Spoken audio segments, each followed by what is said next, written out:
அறியாமன் பார்த்தான்.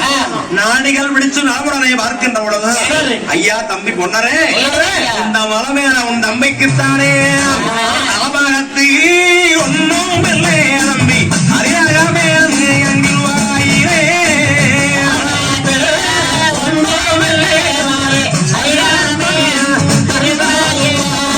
தம்பிக்கு குறைகள் வந்து நேரவில்லை தம்பி கோபாலே எங்கில் உயிரே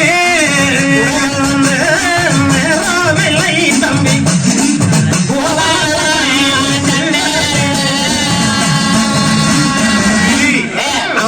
ஒண்ணுமில்லை அறியாமன் கிருபையிலே குறைகள் வந்து நேரவில்லை கோபாலன் கிருபையிலே உன் தம்பி சோக்கையாக இருக்கிற தம்பி எழுப்பிக் கொடுக்கிறேன் போறோம் சொல்ல கெண்டீர் சொம்ப தீர்த்தத்துல நானே தீர்த்தமானது போட்டு அப்ப எம்பெருமாமாயவர் அங்க பெரும்பிலே தட்டி எழுப்பினார்.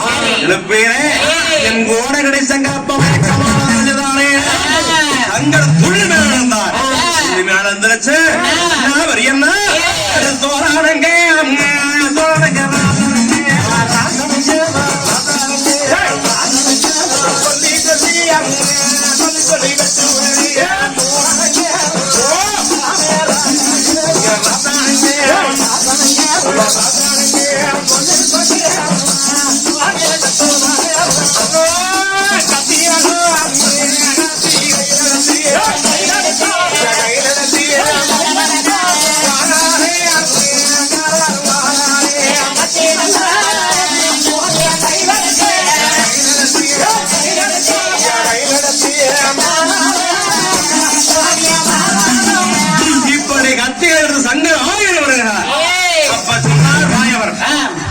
பெரியவனே தம்பி குன்ற மற்றவன கோபத்த மனசுல ஓட்டடக்கி குன்ற ஒன்னையத்த போவங்காலே கூட்டிலேயே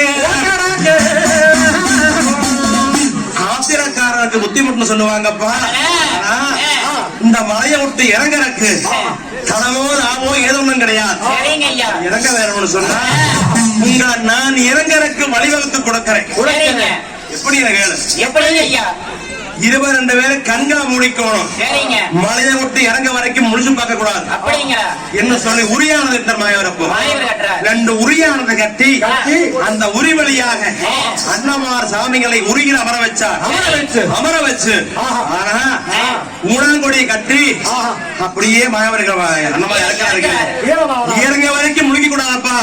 என்ன சொல்ல அண்ணமார் சாமிகள் கண்கள் இரண்டையும் மூடி அப்ப உட்கார்ந்துக்கிறாங்க. உரியில உட்கார்ந்துகிட்டு கீழே மாயவருடைய உணாங்குடியானதை வளர்த்தி விடுகிறார். அப்படியே உரி கீழே வந்துகிட்டு இருக்குது அதர்கரி மலையிலிருந்து. இப்படி இருக்க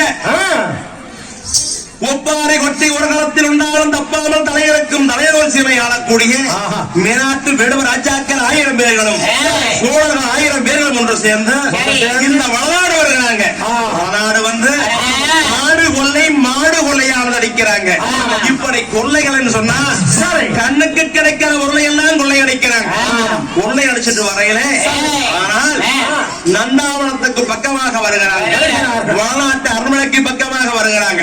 இருக்கின்ற பொழுது பச்சரா முதலிமகள் வாரமட குப்பையானவள் தங்காலுக்கு தோழிமார் பெண்ணாக இருக்கக்கூடிய பாலமர குப்பையானவர்கள் அப்ப தலை முடிச்சிருக்கிறாங்க. அப்படின்னா வீட்டுக்கு விளக்கா இருக்கிறாங்க. அவ அரண்மனைக்குள்ள போக முடியாது. அதனால வெளியில் இருக்கிறான். தங்காயுடைய தோழி பெண் குப்பாய். இப்படி இருக்க இந்த நேரத்தில் இந்த படைகள் வருகிற போது தங்காயை கண்ணில கண்டார்.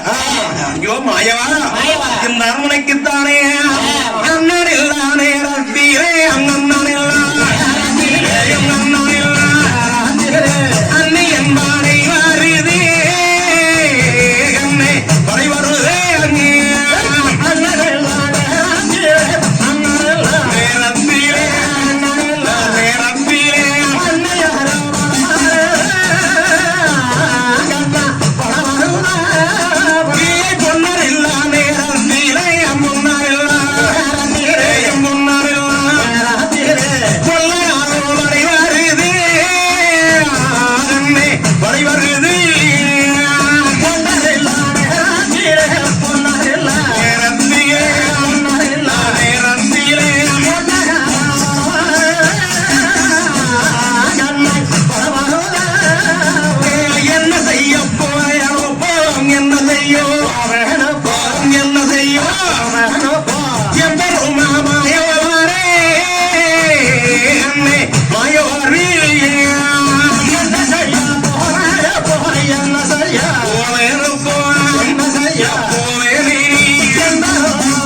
பாண்டியன் படை வருது பொன்னெல்லாம் நேரத்துல பொல்லாத படை வருதே மாயவா என்ன செய்வேன் நான் என்ற அக்கடிச்சார வாழையானதை கிரட்டி விட்டறிந்தாங்க தங்காய் அப்படி விசிறுகின்ற பொழுது ஆனால் பத்தினியாக இருப்பது மெய்யானால் எனக்கு இந்த அக்கினியானது கொடுத்து எறிய வேணும் அப்படி என்று மாயவரை வேண்டி எறிகின்ற பொழுது நாட்டு மாளிகள் தானே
பட்டோரு கோட்டை சுத்தி அக்னி அப்படியே பத்தி எரியுது உத்தமியால் வேண்டுகின்ற பொழுது கோட்டை சுத்தி அக்னி ஓங்கி எரியுது கோட்டைக்குள்ள யாரும் வர முடியாது அப்படி அக்னி எரிகின்ற பொழுது வீட்டுக்கு விளக்காய் இருக்கிற குப்பாயி தானே ஆனா அரண்மனைக்குள்ள போக முடியாட்டி நந்தாவனத்துல போய் ஒளிஞ்சுக்கலாம் என்று சொல்லி தங்கச்சி அப்பா அரண்மனைக்குள்ள இருக்கிறாங்க உப்பாகி நந்தாவனத்துக்குள்ள ஒளியறக்க போறாங்க அப்படி ஒளிய போகையில இந்த காளி படைகளும் சோழ படைகளும் தானே ஆடு கொள்ள மாடு கொள்ளை அடிச்சு வந்தவையோ நம்மளுக்கு முன்னால போன எவனோ காண பாரு என்று பாக்கையில குப்பாய் ஓடுறப்போ இந்த குப்பாய் ஓடுறத பார்த்தா அண்ணமா தங்கச்சி ஓடுறான் போய் பிடிக்கிறான் சொல்ல இவைய போய் சுத்தி வளைச்சு குப்பாய போய் பிடிச்சிட்டாங்க அண்ணமா தங்கச்சி சொல்லி தோழி பெண் குப்பாய பிடிச்சாங்க அப்போ